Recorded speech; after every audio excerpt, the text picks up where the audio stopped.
For those of you who listen to the words that I express into this world week on week or month on month, you have a loose, if not clear, idea about who I am and what I do. I have dedicated my life to God. And before there was anything in the realm of what we are doing as a family and a team, what we are achieving and building in this world, currently, as I speak, we are the world's largest solution, the world's largest family of special needs children who were living in crisis and in immediate need of intervention, could not wait for development to catch up, could not wait for sustainability to be intertwined into the work that we do, although it will, of course, it must, but needed the emergency help of humanity to bring these children into immediate safety, to bring these children through faith into immediate love and care. I, before any of that, simply gave my life to God. And that does not look like some kind of linear process or journey from the perception of the one speaking. It is about the mind and the organism being empty, and our own plans, wants, desires fading away, and there the Holy Spirit takes a hold and animates our intelligence. My entire life was dedicated to that. When I say I gave my life to God. And following the whispers that arose within there, our beautiful Creator led me to East Africa without any money, without any research, without any education in the topic that I now am the founder of, without any strategy or analysis. The only strategy was to listen to that inner, vibrant, compassionate Creator. And so this video will be a little different, as our Creator has led the one speaking here to see miracles take place and to become a founder with an amazing network of souls and human beings that have gathered around this problem of suffering that these children face, and guardian to nearly 300 children, most of which special needs. And also, off the back of that, I will say, we established the country's largest dog rescue shelter. We have been in an unbelievable walk of faith. It has had its challenges, and it is not a simple walk. In 2024 alone, as many of the children who arrived with us are severely sick, malnourished, neglected, abused, we safely delivered 8 children back into the arms of our Creator here. The work is filled with, the family is filled with a lot of emotional stimulus, a lot of grief, a lot of strain. And yet at the same time, of course, profoundly beautiful and rewarding to see all of these children safe and know that it is a loving God that asked this one here to board a plane to push the beginning of that snowball, which would not exist if it weren't for so many amazing people along the journey whose faces you may never see. But nevertheless, I get the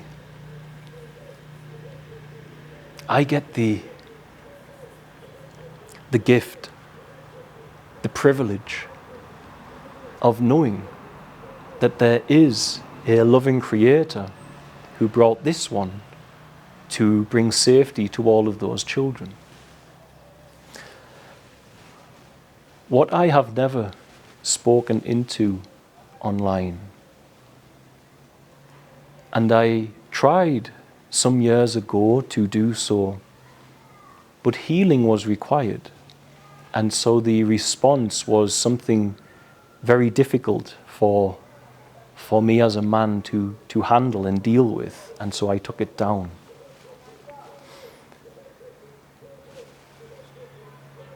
But unusual motivations can occur in who and what we are as humans.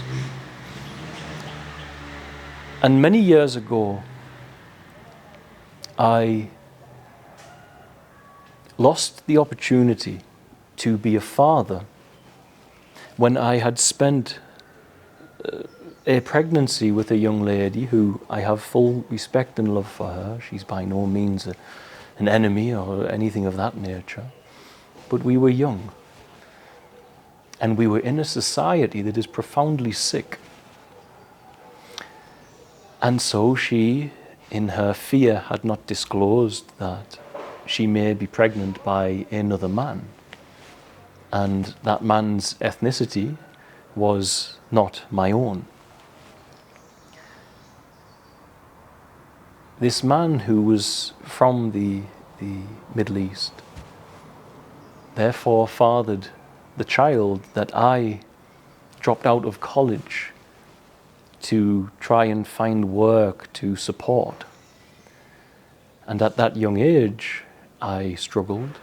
I was not prepared by society for that, nor was I very well versed or educated in the consequences of frivolous, ultimately, physical connection with people that isn't going to necessarily go anywhere. And as such, this triggered a deep trauma in the one who is speaking. Shortly afterwards, another wonderful human being who I love very much, and she has a beautiful heart. She and I ended up in a relationship, but I was completely, at that point, in rebellion. I was hurt, and I did not understand how to deal with this, how to process any of this. And because of that hurt, we were taking a lot of drugs without questioning if it was okay. We were taking a lot of ecstasy and cocaine and ketamine, and drinking alcohol as well, and marijuana. I remember so well that deep down I felt robbed of being a father.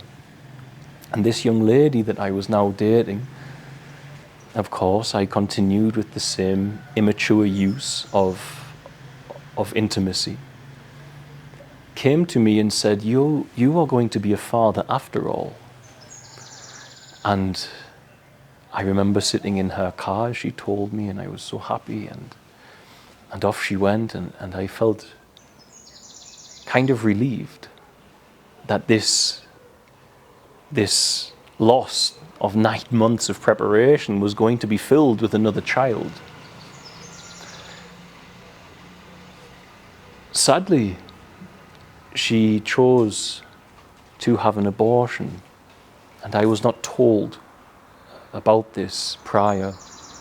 I was told on the day when they went for this. I perceive they she had reasons, the family had reasons for that, and I do not judge. I have only love and peace and forgiveness for everything at this point. But my child was aborted. And sadly, the exact same scenario repeated 2 more times. And so 3 of my children were aborted in this world. And I did not want it the first and second time at all. And the third time, due to a complication, not medical, but an inability to know if I was going to be the biological father. I couldn't cope. And I said, I don't care if you have an abortion. It's easier for me than living another 9 months not knowing if this child will be mine.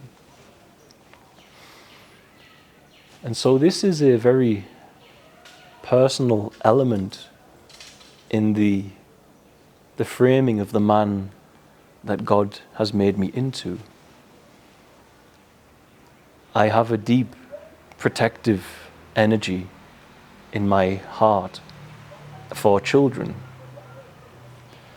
And the reason I hold that is that somewhere deep within, after the abortions, I felt that I had absolutely failed as a man and as a father to protect children, my children. Having gone through a pregnancy and see the baby born and it not be my own, I was in a mind state where I was aware that pregnancy concludes with a human life. Beautiful human life. And so when this wound opened up initially, I reached an almost instantaneous crisis point where I was not able to process at all what was going on. And in the middle of all of that happening, I tried to take my own life. I had this repetitive sense of I can't live with myself. It was so heavy, it was so difficult.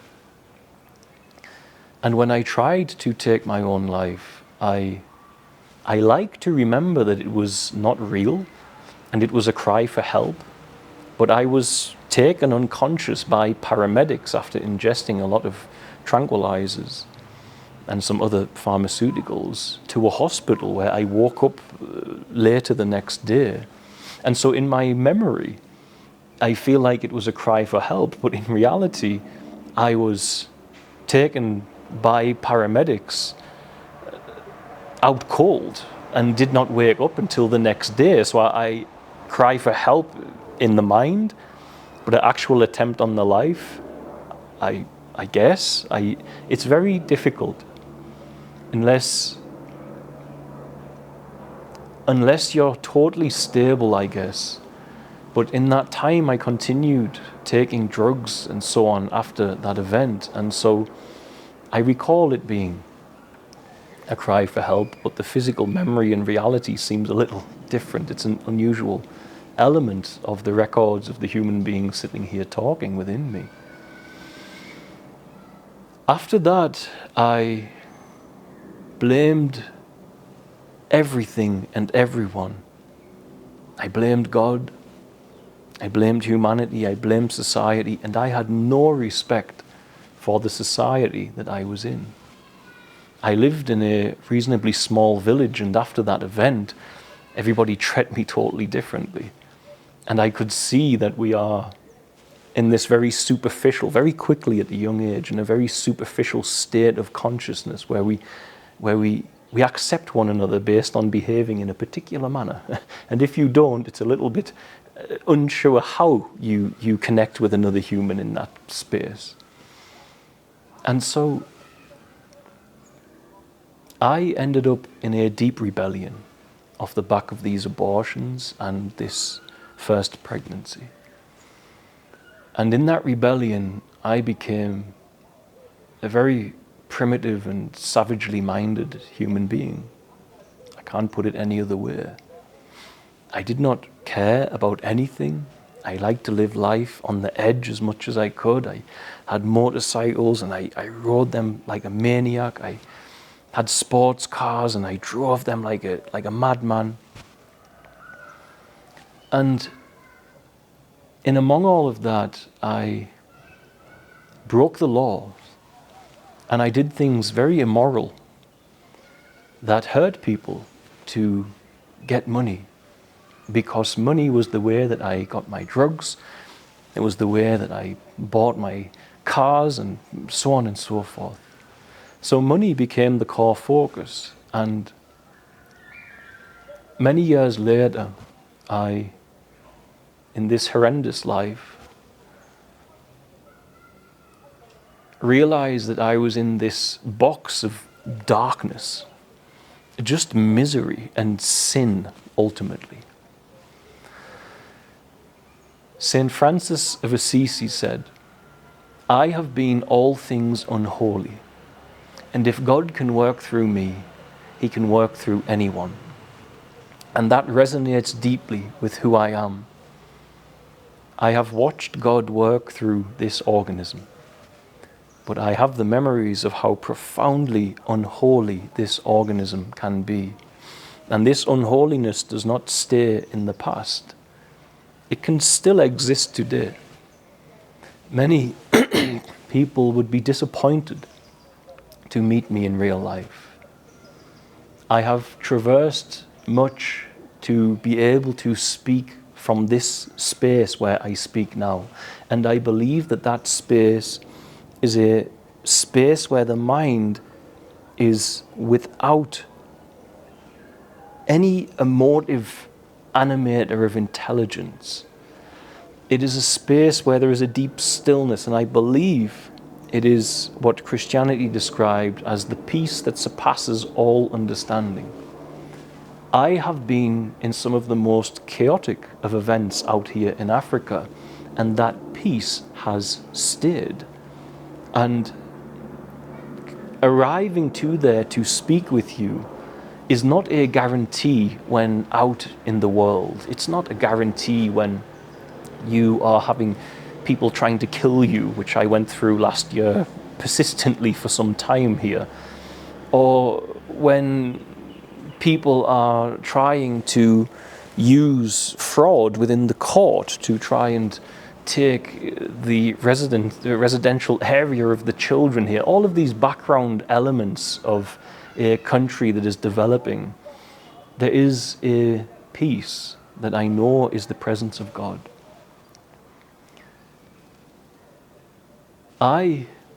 When I realized I was in this dark box,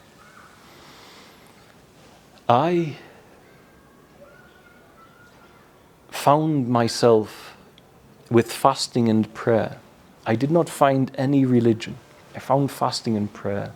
And it was in a 40-day water fast, 40 days of fasting and prayer, and by that I mean drinking only water, no food, no fruits, juices or anything, only water. And of course you lose a lot of weight.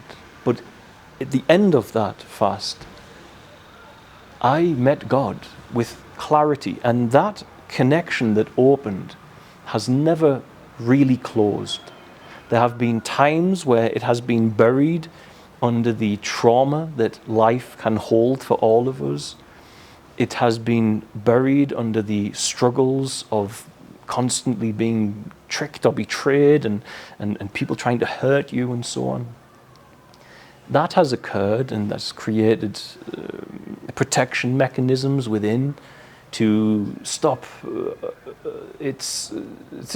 The ego works in a way to propagate survival.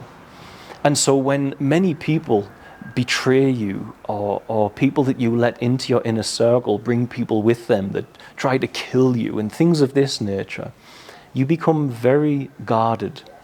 And that structure thankfully can pass with time, and you can become aware of it and dissolve it. But until it does, then these structures rise up to keep you alive, to protect you.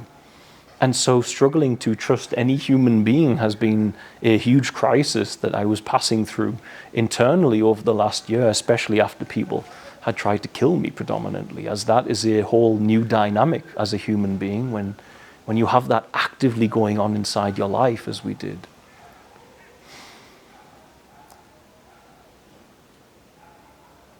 When I found that place where I speak from now in fasting, I found for the first time healing.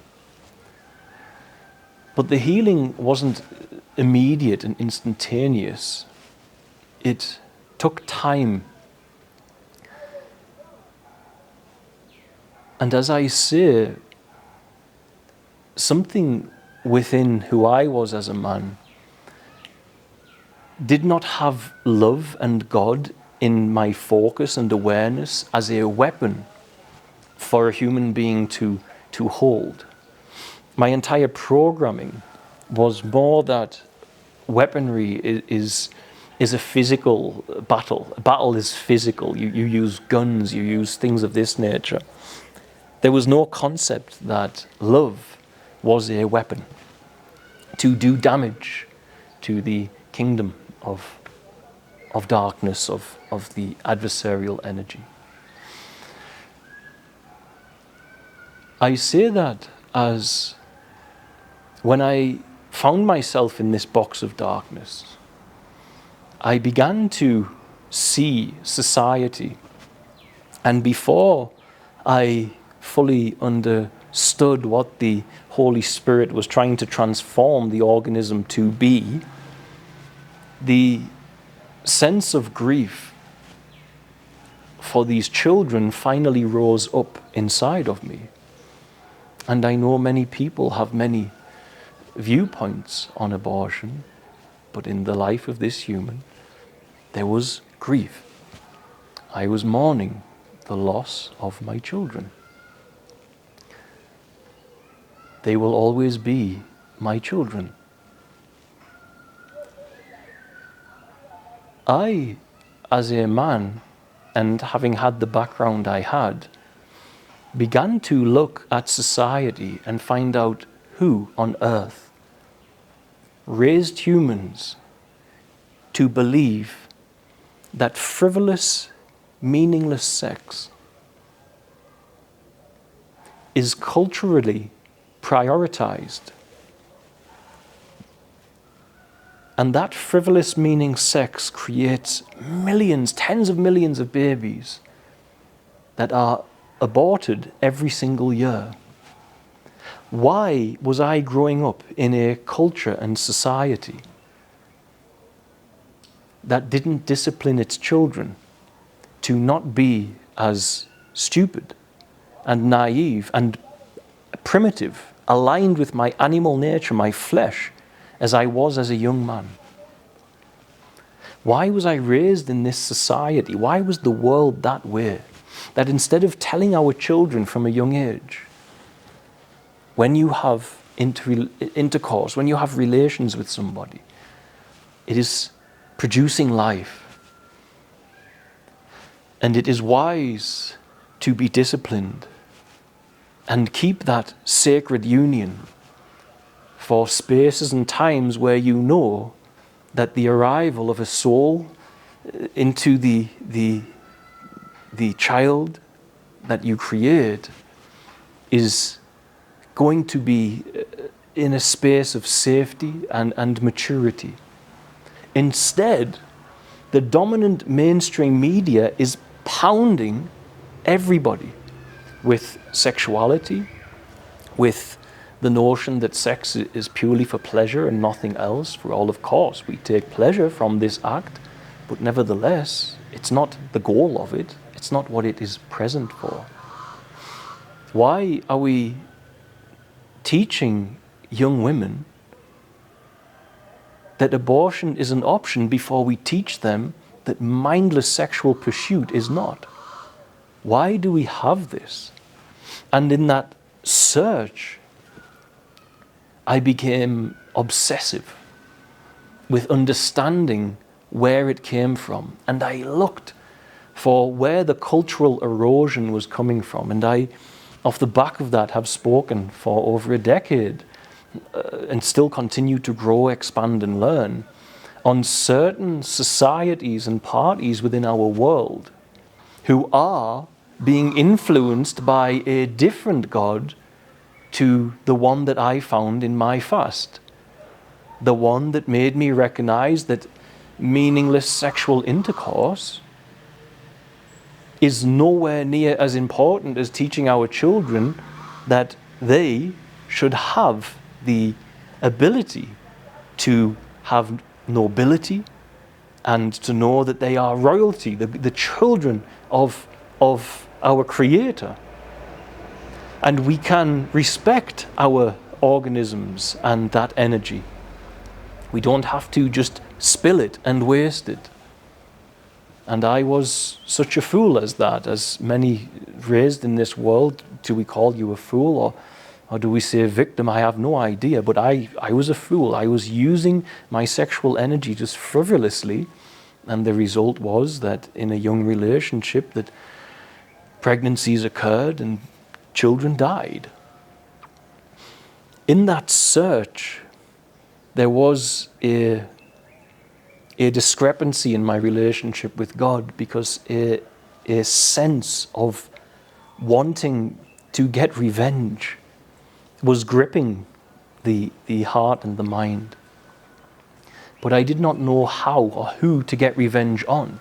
I certainly knew that I'm wise enough to see, at least in my limited human wisdom, that it's not the young lady's fault, because they were just as messed up and broken as I was, with drugs and alcohol piling into the society, and education not really assisting you with discipline and nobility and honor and what that means, and also being offered endless, infinite amounts of free pornography everywhere that you turn in this horrendously vulgar industry, where those of you who use it, you're providing the demand, and those of you engaged in it, you're the victim of the demand, or you're selling yourself.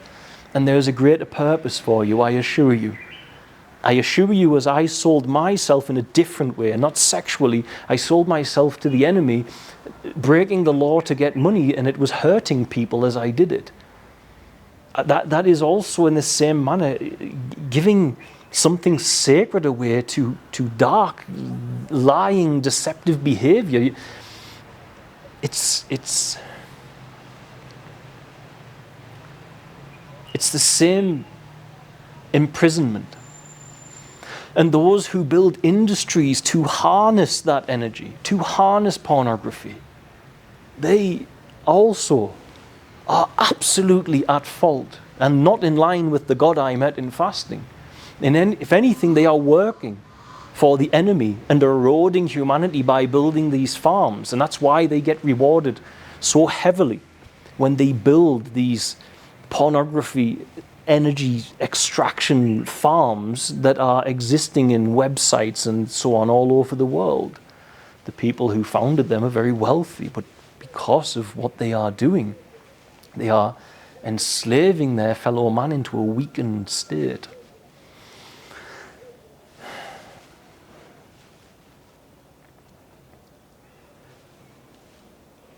I understood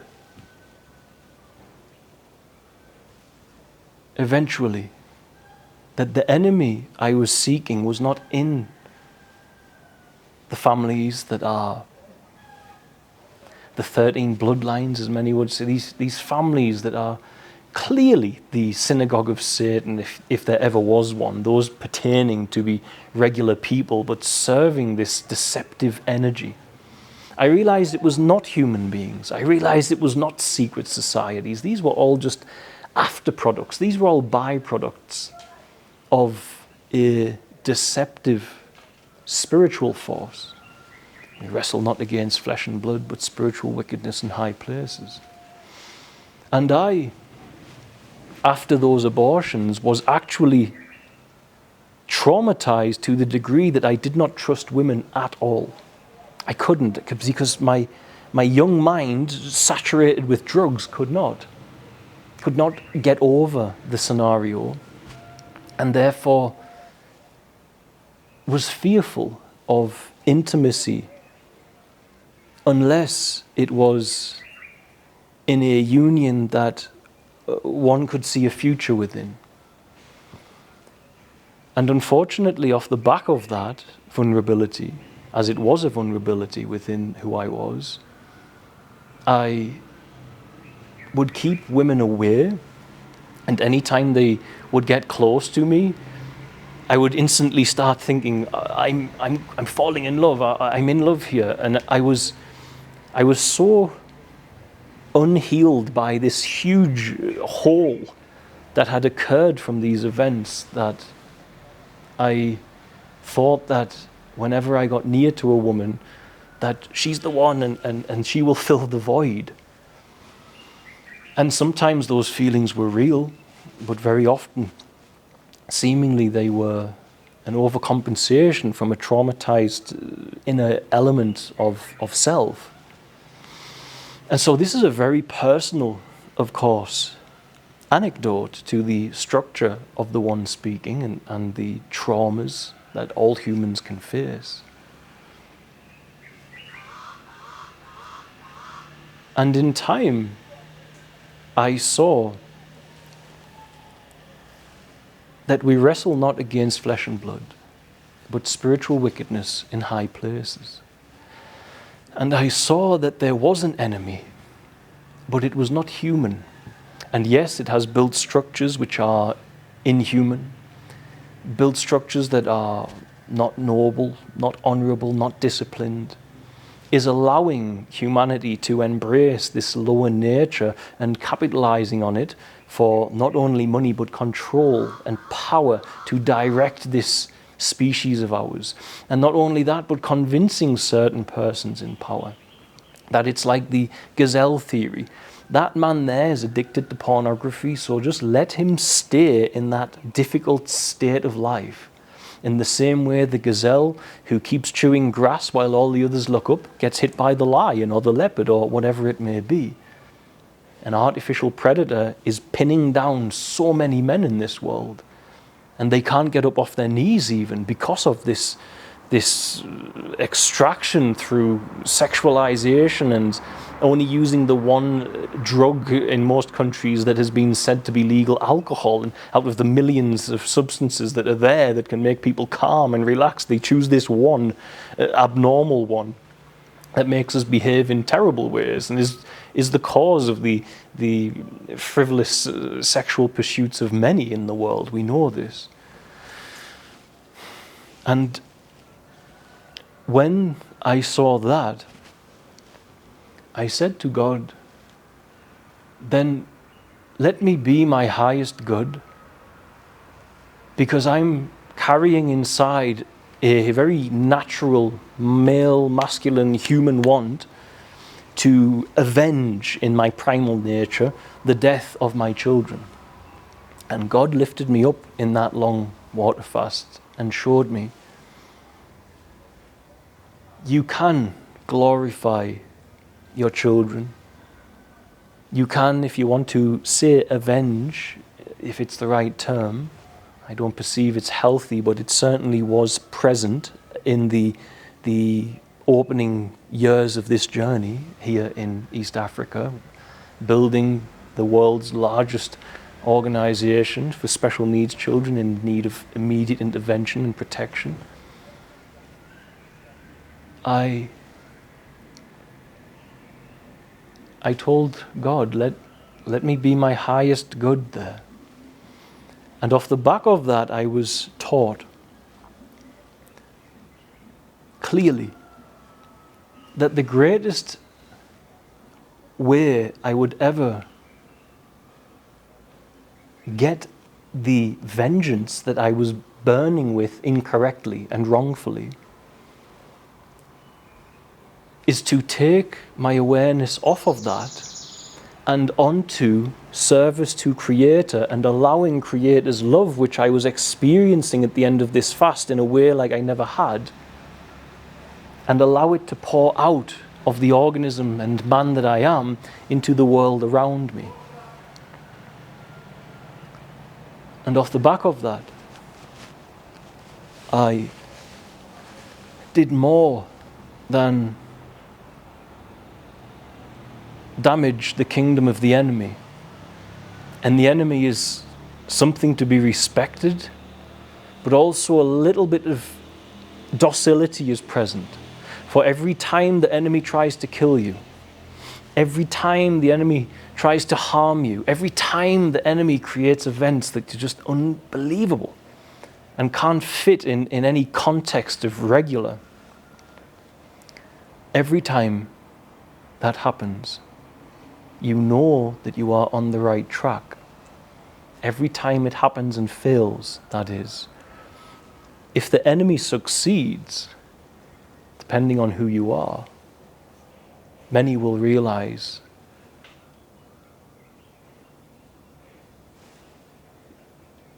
what you are realizing while it's happening to you.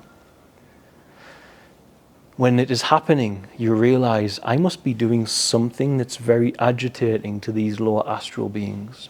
And if you die in service, it is where people recognize that you were doing something agitating to lower astral beings. And so I chose to create beauty and love and safety for nearly 300 children, mostly special needs, to provide education to thousands of children, most of which who were child laboring, to provide a safe environment for hundreds of rescue dogs, which we still do to this day. And as of the last year, also provide a space of healing for those who are addicted to substances in this world that are filling the space where the soul wishes to be the animator of intelligence. The biological addiction is now the animator, or the mind's connection to that biological discomfort. And so these are the fruits of obeying God. But absolutely be aware that partially revenge for the death of my children was still integrated in the energy that was driving this human forward. And it wasn't until deep into this journey of creating beauty and providing protection and love that I realized that I had delivered the best possible answer to the enemy who built a system that has tricked my beautiful species, of which you are a part of, has tricked us into believing that meaningless, mindless sexual encounter can be band-aided by killing the children that are born off the back of it. And all this does is advertise the primitive nature that I was living by and many are living by today, and exists inside who I am today, but I have more discipline and control and awareness of. But still a human. There's no human I've met who's perfect. And those who judge you, if they judge you righteously, let them do so in the hope of raising you up. But if they judge you to pull you down in the eyes of others or for their own egoic positioning, rebuke those people, turn them away. They have no position. They have no validity in doing so. I can judge someone righteously to draw them back to their own well-being, and I hope for the same in return. If I judge someone just for the sake of judging, or to pull them down in front of others, I am misaligned with what compassion is and what love is. I am misaligned with empathy.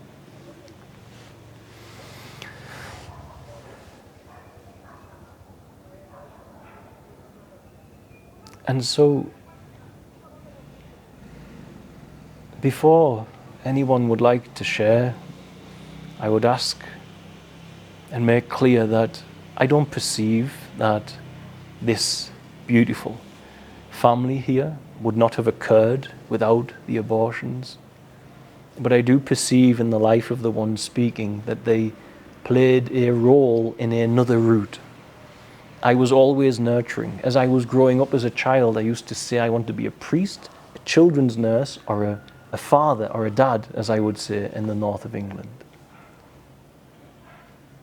I always had that. And then that was systematically eroded by a system that is satanic in its policies to its core in the eyes of the one speaking. That you are teaching children that they can band-aid primitive sexual behavior, which is what I had been engaged in, with the death of another human being who is innocent. I don't believe society is going in a good direction when we are arguing pro-life or we are arguing pro-choice. I believe that we are taking our attention away in that dualistic battle from the fact of what a disgraceful species that we even have so little discipline after being raised and educated with access to food, access to electricity, roads, transport networks, clean water, that we are still able in that situation to raise children who, as young adults and as adults, don't have control over the emotional body or the physical impulse body. That is the problem. And that transformation comes from Christ. Christ is a God of love and compassion, not a God of conflict, not a God of war, not a God of... It is pure love, compassion, empathy, and the protective nature of Christ, which I feel. For I had no desire to do what I do, and I feel Christ's desire in my heart. The love and protective nature of Christ, the miracles I've seen to try and make these children safe are beyond comprehension. I am so privileged that I get to walk this unusual life.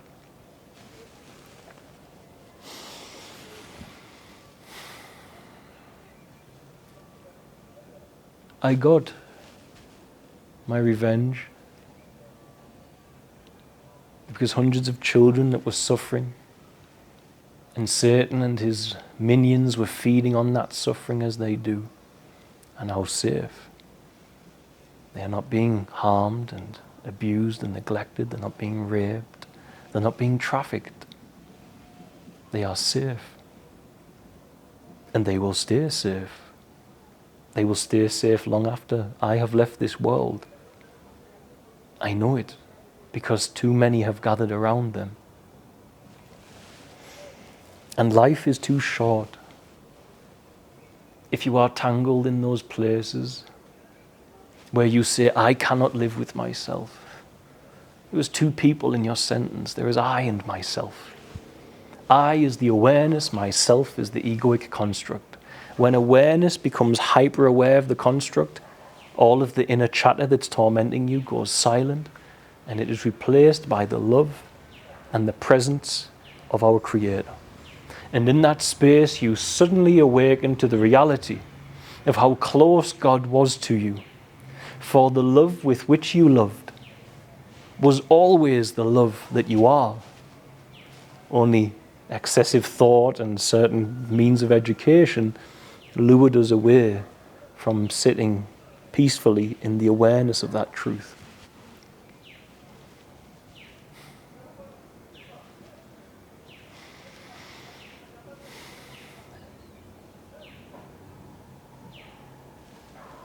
I don't want to be at war with Satan.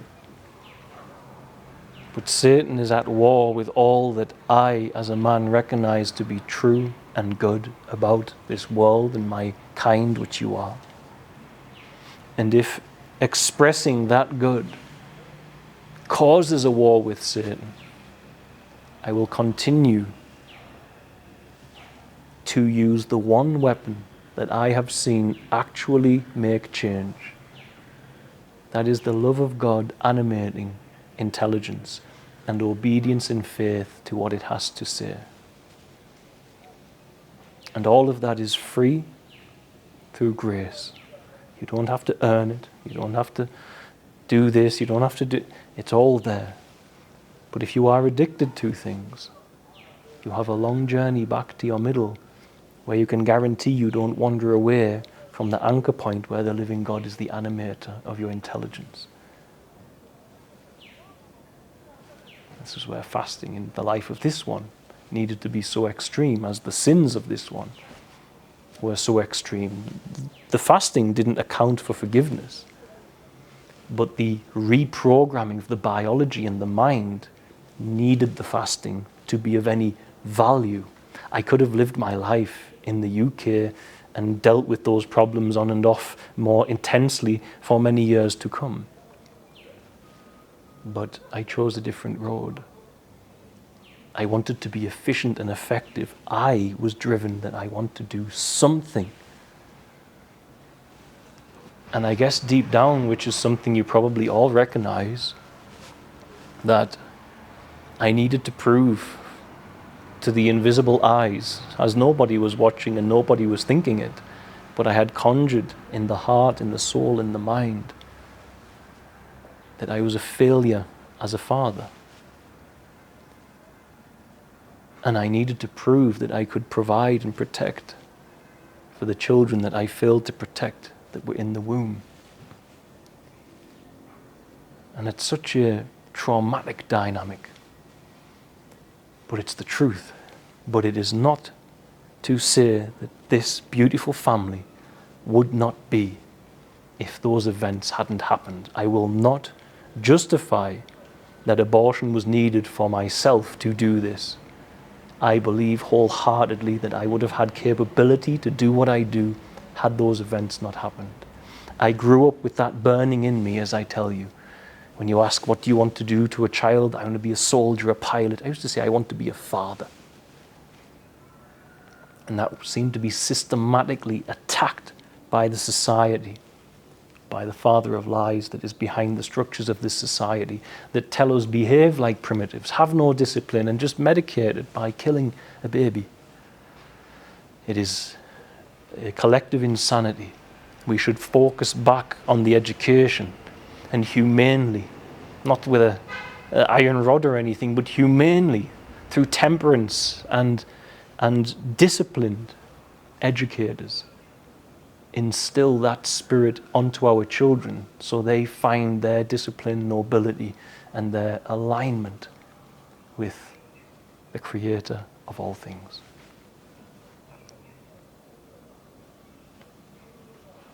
God would have found a way to use me in the same manner with or without it.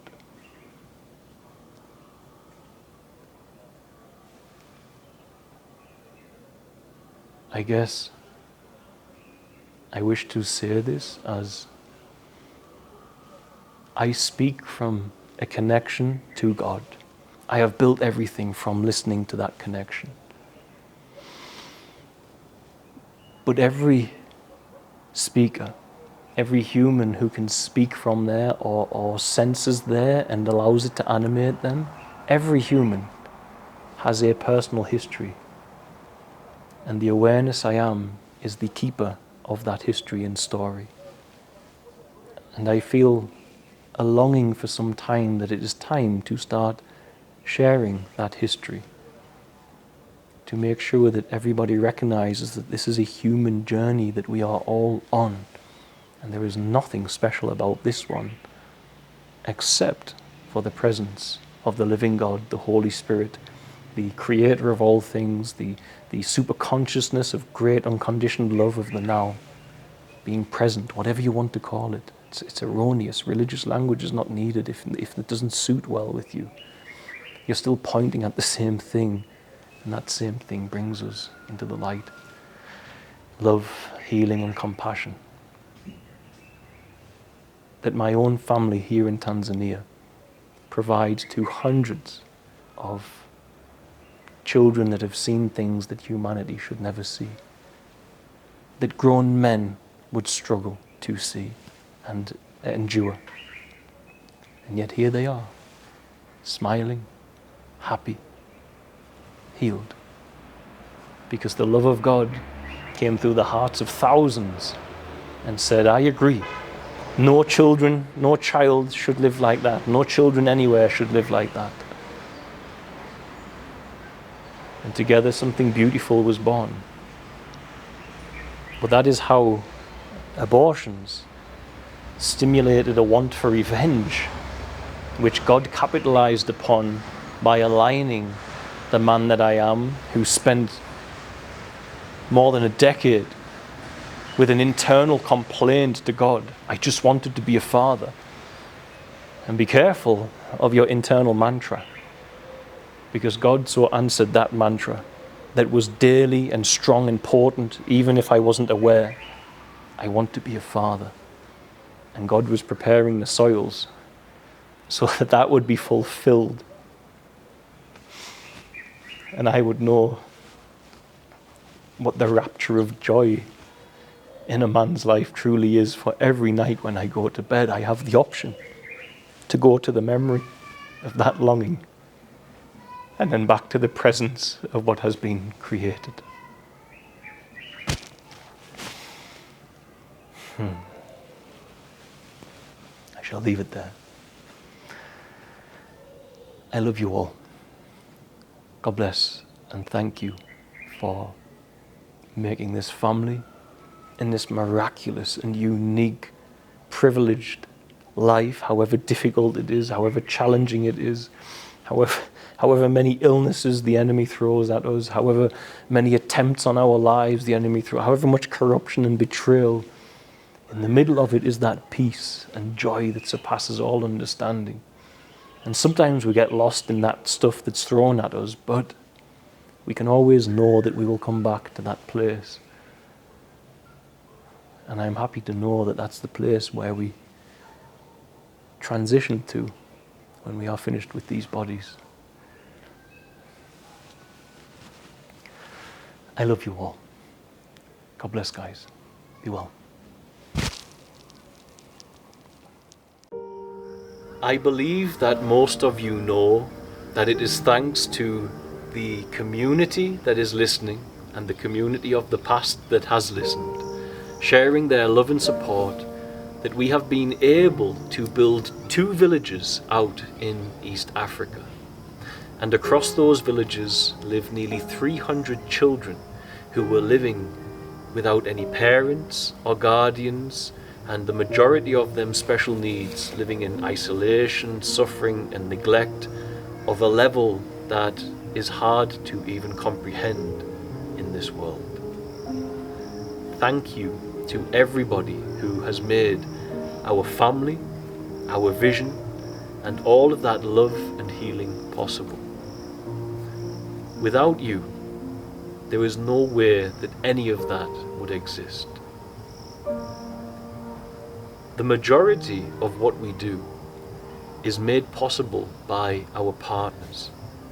Our partners partner with everything that we do for our family to provide care for hundreds of special needs children, many of which severely ill. Our partners partner as little as $1 a month, up to whatever God compels them to be able to share. And it is that guaranteed monthly support whereby we are able to structure the majority of all that we do on the back of, and then of course beyond there, our prayer. To all who already partner with us, thank you for your love and support. But for those of you who may be interested in partnering, please visit www.sharetanzania.com/partnership to find out more. thank you on behalf of my family and our beautiful team, and of course the heart of our family, our beautiful children, for all of the love and support. We simply could not be where we are without you. God bless, guys.